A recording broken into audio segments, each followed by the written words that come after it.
반갑습니다. 경자입니다. 조금 전에 내일부터 청약하는 인벤티지 랩이 수요 예측 결과를 공시를 했습니다. 결과가 예상했던 것처럼 저조했는데요. 그럼에도 불구하고 변수가 있을지 데이터와 함께 하나씩 체크를 해보겠습니다.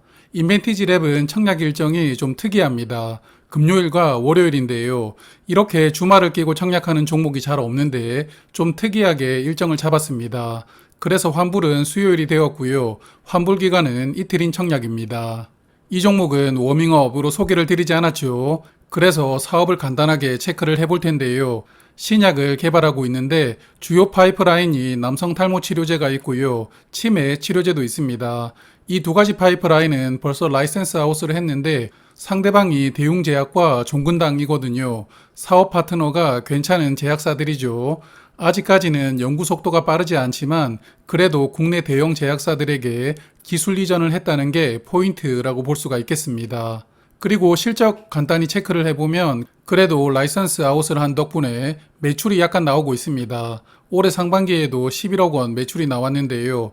하지만 연구비와 직원들 인건비를 충당하기에는 턱없이 부족한 금액이죠. 그래서 여전히 적자 폭은 크고 회사는 제대로 된 이익을 2025년에 실현할 수 있다고 추정을 합니다. 자, 그럼 수요 예측 볼 텐데요. 기관 경쟁률이 14대 1, 그리고 의무 확약 비율은 3.6%입니다. 저조하죠. 화면 보시면 최근에 상장한 종목 중에서 신약을 개발하는 바이오 기업들입니다. 기관 경쟁률만 보면 네 종목 큰 차이가 없는데요. 그래서 인벤티지 랩도 바이오 종목을 대하는 기관들의 관심 정도로만 청약 신청이 들어왔다고 보입니다. 그리고 공시 내용을 보니까 수정을 해야 되겠던데요.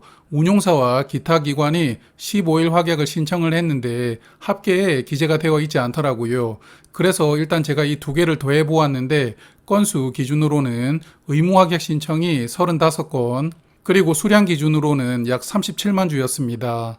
그래서 수량은 앞서 말씀드린 것처럼 3.6%였는데 건수 기준으로 보니까 약 21%더라고요. 그래서 적은 물량으로 청약을 신청했던 기관들 중 다수가 의무 확약까지 같이 신청을 했다고 보이는데 실제 의무 확약을 어느 정도 배정할지 궁금합니다.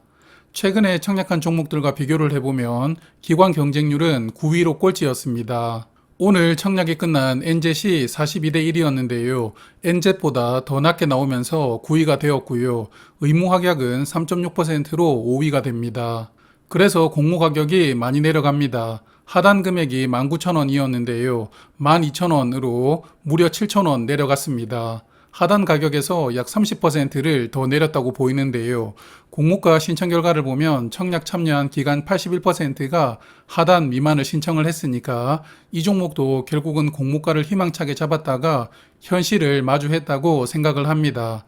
그래서 이번 IPO로 모집하는 금액이 125억 원이고 시가총액은 1,017억 원입니다. 밸류를 한번 따져보고 싶은데 현재 실적이 따져보기가 어렵죠. 그래서 그냥 최근에 상장한 바이오 신약 종목들과 시가총액으로 비교를 해보았는데요. 물론 어떤 신약을 개발하느냐, 그리고 연구 단계가 어디까지 진행되었느냐에 따라서 밸류가 크게 차이가 날 수 있습니다. 하지만 그냥 그런 것을 다 무시를 하고 숫자로만 보면요. 인벤티지 랩은 최근에 등장한 종목 중에서는 시가총액이 가장 낮습니다. 지난달에 상장했던 샤페로는 현재 시가총액이 1,600억 원, 그리고 썬바이오는 1,200억 원 정도 되더라고요. 그리고 지난 6월에 상장했던 보로노이는 2,890억 원입니다. 그래서 인벤티지 랩이 이들 종목에 비하면 밸류가 낮게 등장하는 것 같기는 한데 그렇다고 이게 투자를 해볼 만한 수준을 의미하는 것이 아니라는 것을 다시 한 번 더 강조를 드립니다. 그럼 청약 정보 체크를 해봐야겠죠. 수요 예측 결과가 저조했다 보니까 모집 수량을 줄입니다. 총 26만 주를 줄였는데요. 그래서 일반 투자자에게는 26만 주, 그리고 기관 투자자에게는 약 73만 주 배정됩니다. 하지만 우리 사주 배정 수량은 줄이지 않았더라고요. 그래서 아마도 이 4만 8천 주는 직원들에게 사전 수요 조사를 하고 배정했던 수량이지 않을까 싶습니다. 그래서 우리 사주 물량이 미달 가능성은 높지 않을 것 같습니다. 주관사는 한국투자증권이고요. 청약 한도는 일반 한도는 4,000주, 그리고 최고 우대 한도는 24,000주입니다.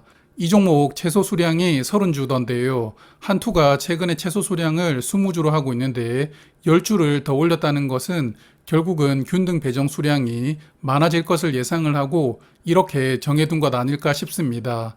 그래서 최소 수량만 청약을 하시더라도 30주를 하셔야 되고요. 증거금은 18만 원이 필요합니다.